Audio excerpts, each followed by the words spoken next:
Hey gang, AV here. Welcome to my review of the G.I. Joe 25th Anniversary Cobra Red Ninja.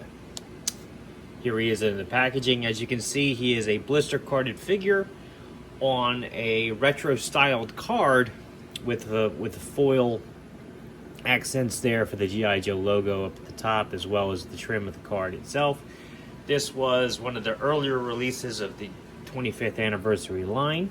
You can see the figure, as well as the vast majority of his accessories, very clearly through the bubble. Here it is on the back. On the back, you have the cross sell for the other figures that were also available. And as you can see by these blank spots here at the bottom, as well as the very limited number of figures showing, this was very early in the 25th Anniversary line when this figure was released. Here is the file card at the bottom, which we'll have a closer look at in a minute. And that's about it for the packaging. Here is the file card, which I mentioned earlier. If you'd like to read it, feel free to pause the video and do so now.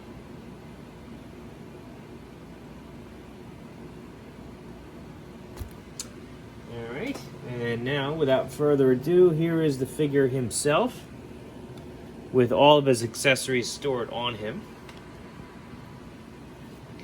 Very good looking figure. He is based on the first release of Storm Shadow. He used the same exact mold with a different head sculpt, I believe. He does have a new accessory, which Storm Shadow did not come with. But all in all, a very cool figure. Let's have a look at his accessories now. Starting with the new one, which was this bladed staff. Not sure what else to call this. I know that this weapon does exist. I've seen it in movies, in kung fu movies and whatnot. These are all blades. It has 3 handles. If you know what this is called, let me know in the comment section. Educate me and everybody else watching. I don't know off the top of my head, but it's pretty neat looking. And if you imagine these to be blades, I mean, that could be pretty devastating if you got hit with that. So, he also has a bow, which is nicely designed, I think. A little flex there, but not much. I mean, it does feel like it would warp if you tried to, which is a little unfortunate, but hey, at least they gave you the bow to go along with his arrows. He has, again, speaking of his arrows, this backpack, which has some painted arrows in the top. They do not remove. He has 2 swords which come out. Short sword, which has some nice painted detail on it, and what looks like the Arashikage symbol there, if my camera will focus.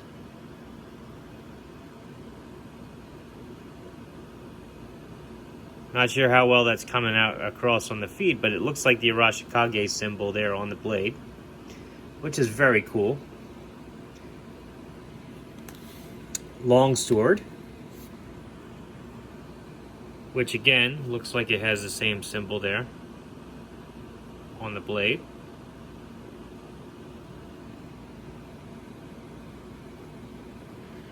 Very nice. And last accessory, he has this little dagger which fits into his belt. It's got a painted blade on there. Very cool. This early version of the Red Ninja and Storm Shadow also had a bandolier that was attached to the backpack permanently. So, in order to get that off, I'm going to have to pop his head off. Angle his arm. Do a little stretch in there. There we go. Again, this is just a single piece. Backpack does not open. It's a little bit of rubbery, forgiving plastic because of the nature of it. But it's still pretty cool, you know. It does have its drawbacks that it's permanently attached to the bandolier. For example, the figure always has to have a backpack on. It kind of, the way it drapes It kind of always covers up the Cobra symbol there a little bit, which is a little unfortunate. But for the most part, it's not too bad. Pop his head back on there. Let's have a look at the figure himself. Very cool looking figure. I do like this a lot. I bought a couple of them. It was Army building these guys at the time. I think I have like 4 or 5. Very cool figures. His head is on a ball joint, which will do a full 360, no issues. But the sculpt of the head itself really prevents it from looking up or down or tilting from side to side, really at all. So that's a little unfortunate. His arms will do a full 360. They go flat against his chest there. Can go up about that high. There's nothing at the bicep. His arms can almost do 90 degrees. They actually hyperextend a little too. Full rotation there at the elbow as well. Wrists, actually he rotates here at the forearm, not the wrist. There's no other articulation there. Again, this was early in the line, so this is when they were still ironing out the kinks of the 4-inch line. Didn't really master the articulation on these guys yet. He's got a diaphragm joint, which does a little bit of motion there. Legs can go up about this high, which is not that great. Back a little bit. He can do the splits pretty decent. He's got double jointed knees, so you can get his heel back about that far. Full rotation here at the ankle. Point his toes down and point his toes up pretty well. So, all right articulation on this guy. There are a couple limitations, again, because this was early in the line, but it's kind of forgivable. He is a cool looking figure. Here is the figure stand, and again, early in the line, so there's only one foot peg. It says Cobra Red Ninja there, copyright 2007 Hasbro. Raised Cobra sigil, obviously. Excuse me. So let's do a size comparison now to see how he measures up with the other figures in this particular scale. Here he is. Whoops. Man, that is not angling up as well as I would like here. Okay, here we go. Here he is next to a vintage G.I. Joe figure. Snake Eyes, of course. As you can see, he is noticeably larger than Snake Eyes. But, yeah, noticeably larger. I always tell by looking at the shoulders. So, here he is next to a vintage collection Luke Skywalker. Again, noticeably taller than him. Here he is next to a Boss Fight Studio Blank,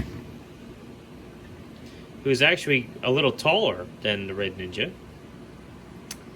And last but not least, here he is next to a Marvel Universe Captain America, who is noticeably taller than the Red Ninja. So, I think it's going to fit in well with your 3 3/4 inch or 4-inch lines. He's a great figure, especially if you're going to army build for display. I do like him, and if you can find him at a reasonable price, I do recommend that you pick him up if you missed out on him before. His accessories are limited, but decent. I like them. They have some painted detail where it belongs. I think the bow looks really nice, but could be a little bit more forgiving on the string. The inclusion of an arrow would have been nice too. His staff, which I believe is, I'm not sure if this was unique to this figure or not, but it's still pretty cool. All in all, I think it's a cool figure. And if you like, again, as I said, if you can find one at a decent price, I do recommend that you pick one up. So this has been AV. If you like this video, check out my channel. If you like what you see there, then please subscribe. And as always, thanks for watching.